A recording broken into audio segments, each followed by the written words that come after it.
Hola amigos, ¿cómo están? Elvia, ¿cómo te va? Bien, Guido. Amigos, estamos preparando esta caja que nos servirá como urna para llevar a cabo una simulación.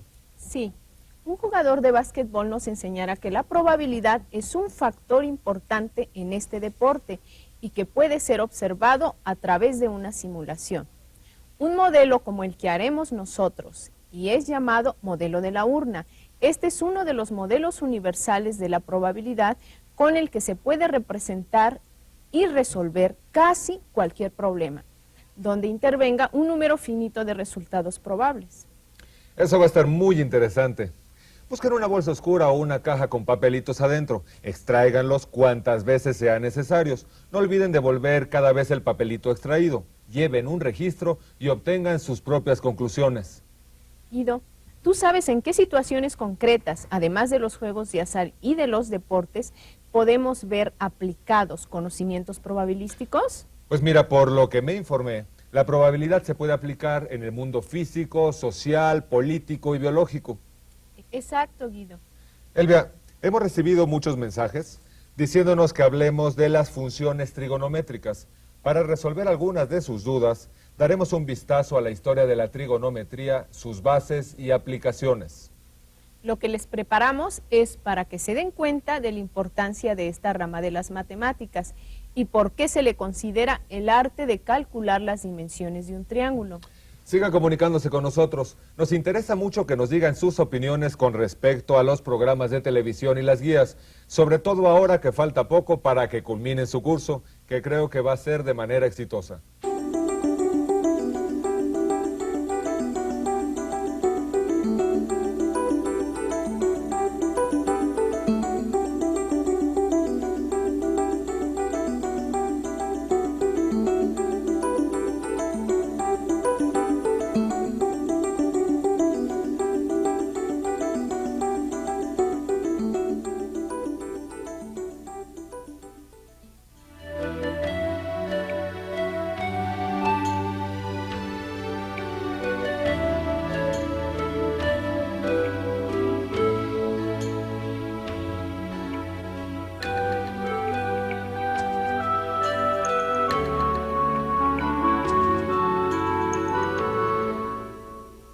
Usemos el modelo de la urna para saber la probabilidad que tiene nuestro amigo basquetbolista de encestar y ganar 2 puntos, 1 punto o 0 puntos.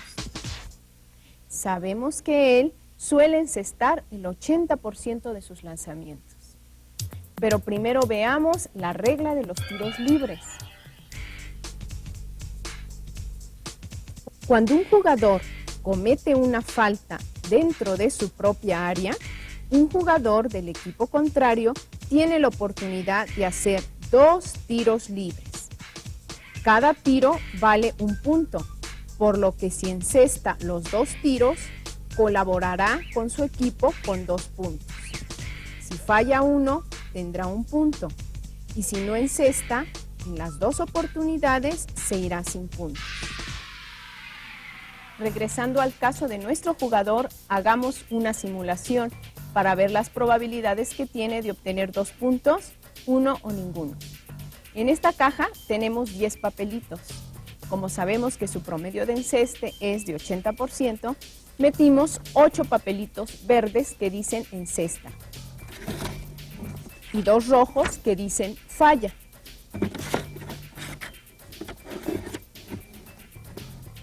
La primera extracción representa un tiro libre.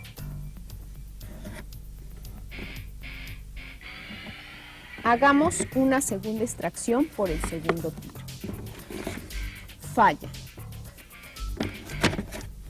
En este experimento lo que se obtuvo fue un solo punto. Pero si queremos estimar o corroborar la probabilidad que tiene este jugador, repitamos varias veces el experimento, por ejemplo, 30 veces.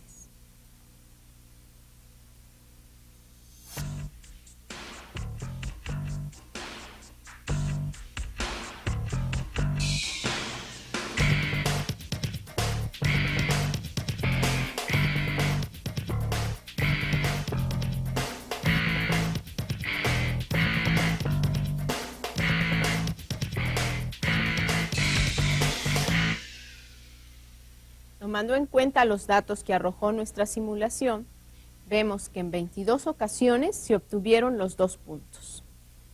Si dividimos 22 entre 30, nos da 0.73. Este resultado expresado en tanto por ciento, resulta que hay una probabilidad de un 73% de que enceste. Estás por debajo de tu nivel, pero no te preocupes. Esta fue solo una simulación de tus tiros que nos ayudó a estimar la probabilidad de enceste de un jugador de básquetbol. Pero en la realidad pueden suceder muchas cosas.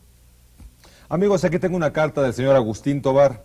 Nos la envió desde Gómez Palacio, Durango. En ella dice que trabaja en un taxi y que le han ayudado mucho a las sesiones de su guía. Eso nos da mucho gusto, ¿verdad, Elvia? Claro que sí, Guido. Él tiene una duda. Quiere que le expliquemos por qué la simulación se tiene que regresar los papelitos a la urna. Señor Agustín, al no devolver los papeles, pelotas o fichas a la urna, cambia la probabilidad. ¿Qué quiere decir esto? Veamos. Si tengo en una urna o bolsa 5 pelotas negras, 4 blancas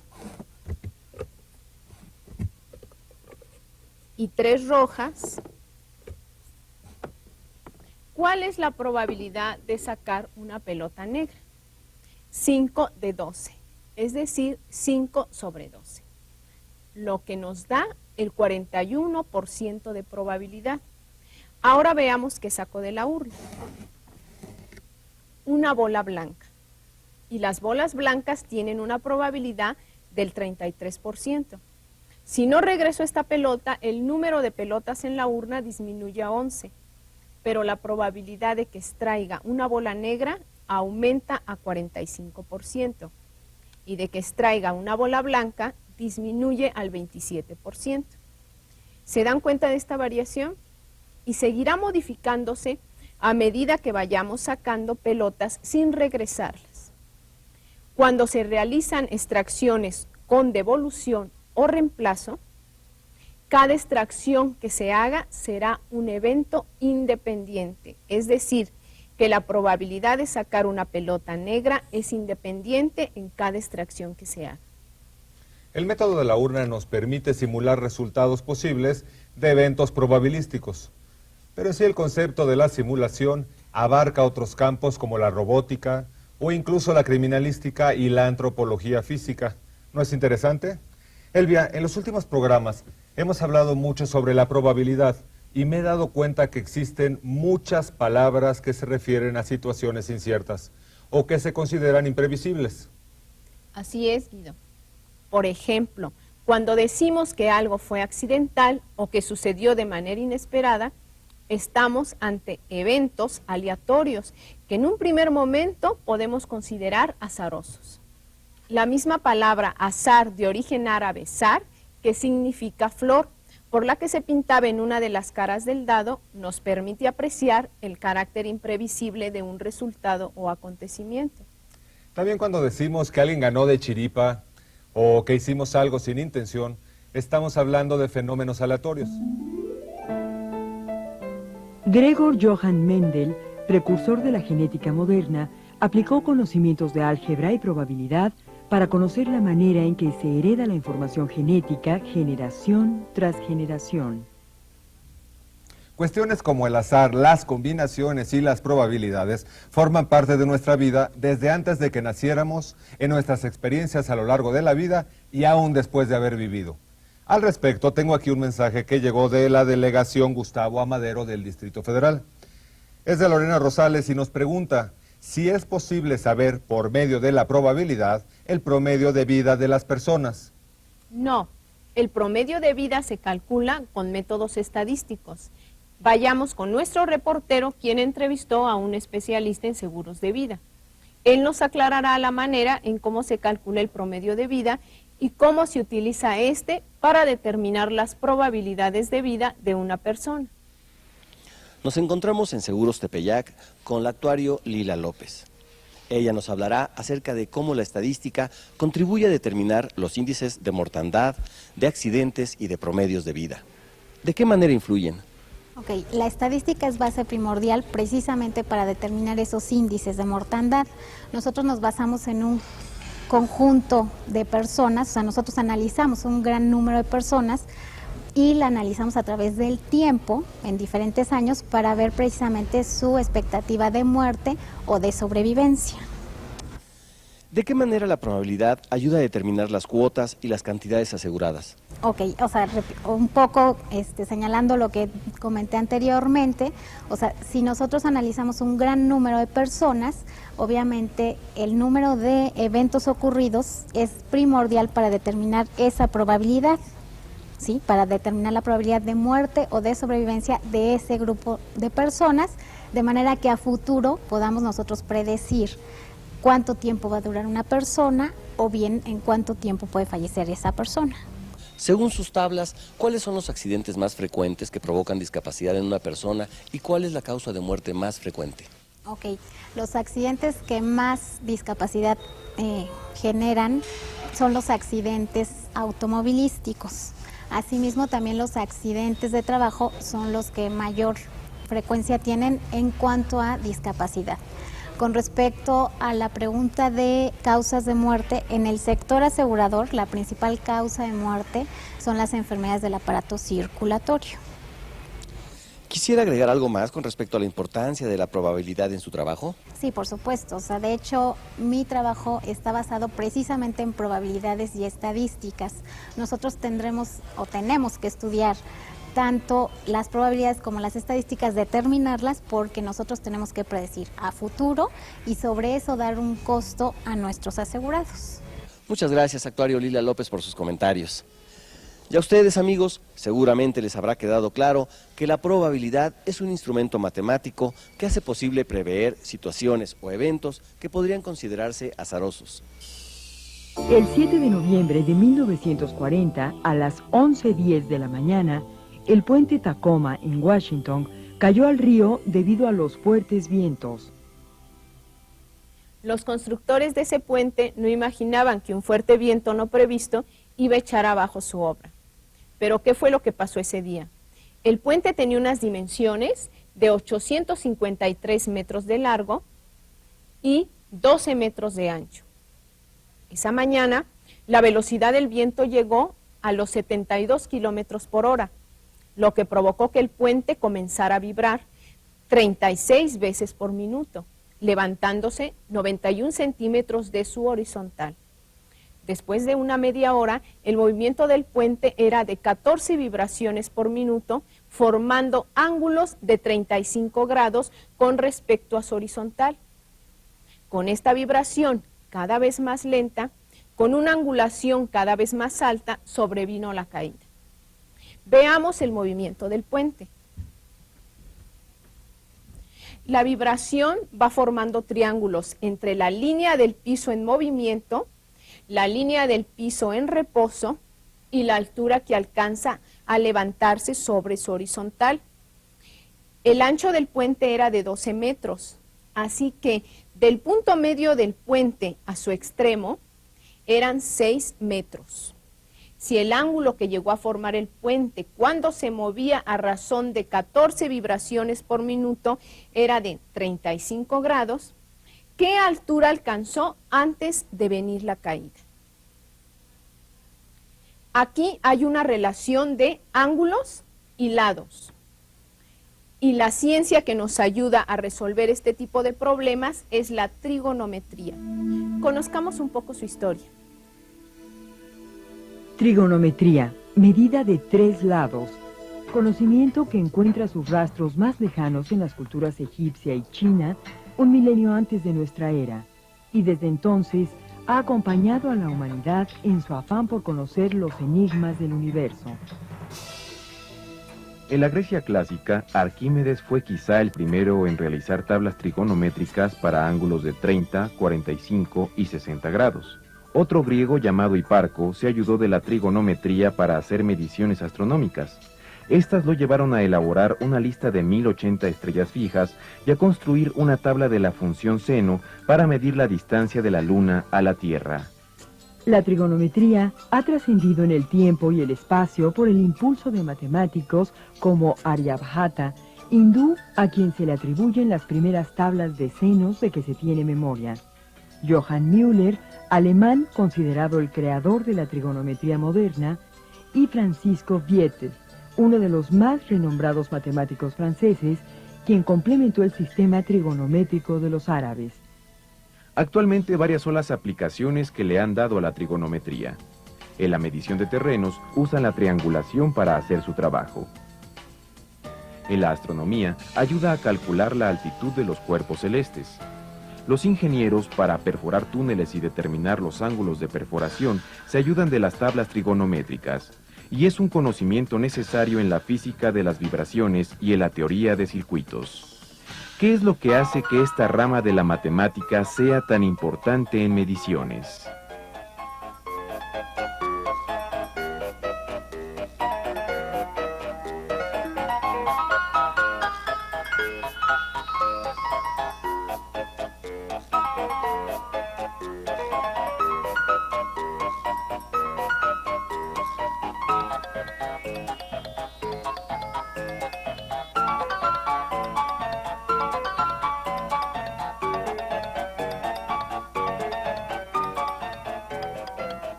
La idea básica de la trigonometría es que las razones entre los lados de un triángulo rectángulo dependen de las dimensiones de sus ángulos y viceversa. Así, surgen las razones seno de alfa que se obtiene al dividir el valor del cateto opuesto entre la hipotenusa. Coseno de alfa que se obtiene mediante la razón cateto adyacente entre hipotenusa. Y tangente de alfa que se obtiene al dividir el cateto opuesto entre el cateto adyacente.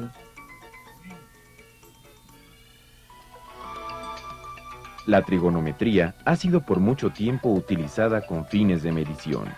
En su lenguaje abstracto encierra un conocimiento preciso para calcular dimensiones angulares. No en vano se le ha dado en llamar el arte de calcular las dimensiones de un triángulo. Qué interesante es el conocimiento que nos puede brindar la trigonometría, sobre todo para nuestros amigos que trabajan en lugares donde tienen que calcular la medida de ángulos. Así es, Guido. Y volviendo al problema del puente Tacoma, ¿sabes cuál fue la altura máxima que alcanzó antes de caer? Veamos. El piso en movimiento es la hipotenusa, que mide 6 metros, y queremos saber la altura que es el cateto opuesto. Conocemos el ángulo, que es de 35 grados. Con estos datos vemos cuál es la razón trigonométrica que los involucra. En este caso es la función seno, quien relaciona al cateto opuesto con la hipotenusa. Seno de alfa es igual a cateto opuesto entre hipotenusa. Sustituyendo, seno de 35 grados es igual a x entre 6.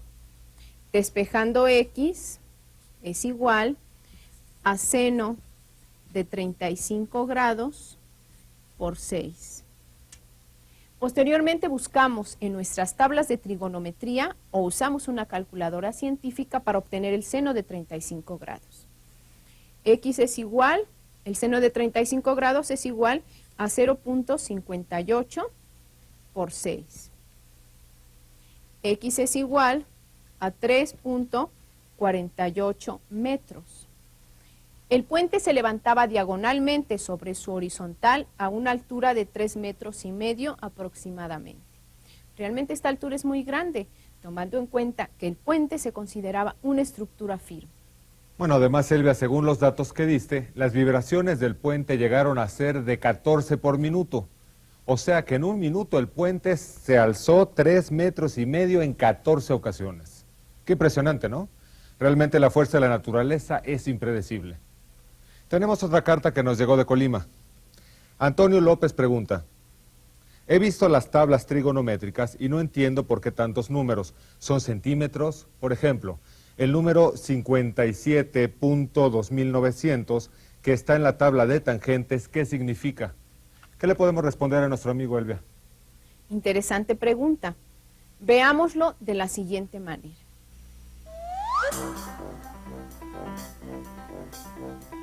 Los números que están en las tablas trigonométricas representan diferentes razones entre los lados de un triángulo rectángulo a partir de un ángulo determinado. Veamos.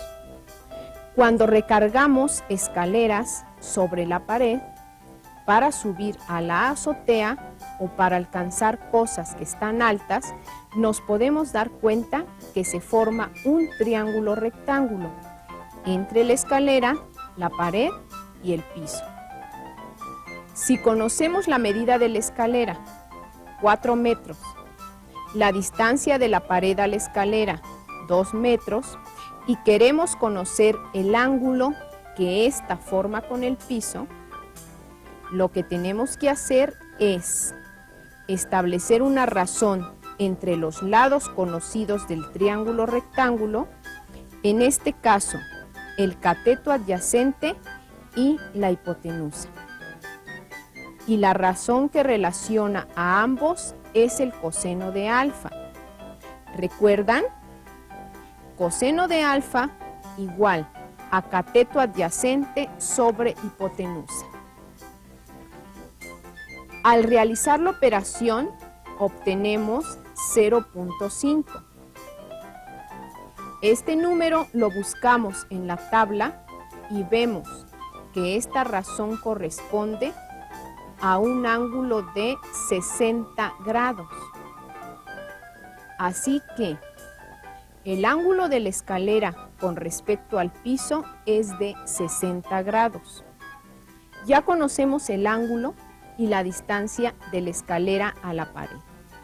Pero, ¿qué pasaría si agrandamos la escalera porque el objeto que queremos colocar debe estar un poco más arriba y queremos mantener el mismo ángulo?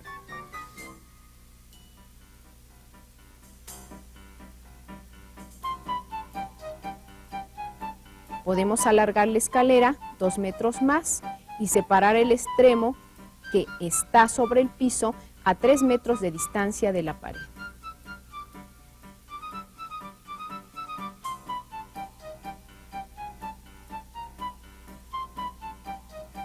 Si calculamos la medida del ángulo que se forma entre la escalera y el piso, como los datos que tenemos son el cateto adyacente y la hipotenusa, el coseno es la razón trigonométrica que relaciona ambos datos.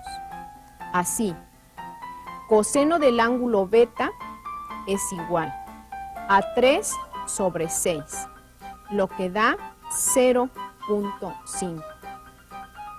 Buscamos de nuevo en la tabla y vemos que el ángulo cuyo coseno es igual a 0.5 es de 60 grados. De esta manera podemos ver que los triángulos rectángulos que se formaron en ambos ejemplos tienen sus ángulos de igual medida y la razón entre dos de sus lados es la misma. Así que estos triángulos rectángulos son semejantes.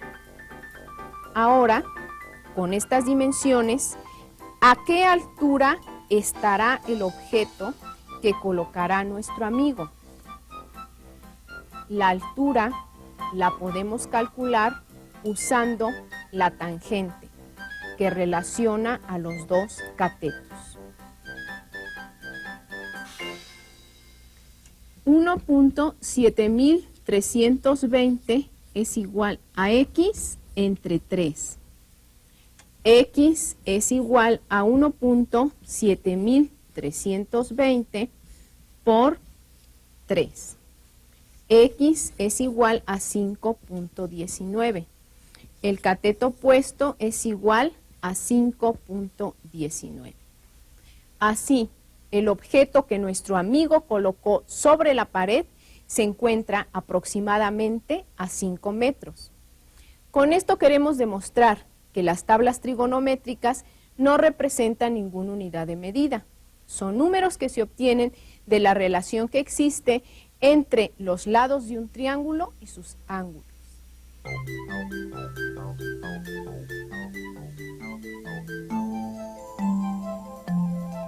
Estos valores van de 0 a 1 en senos,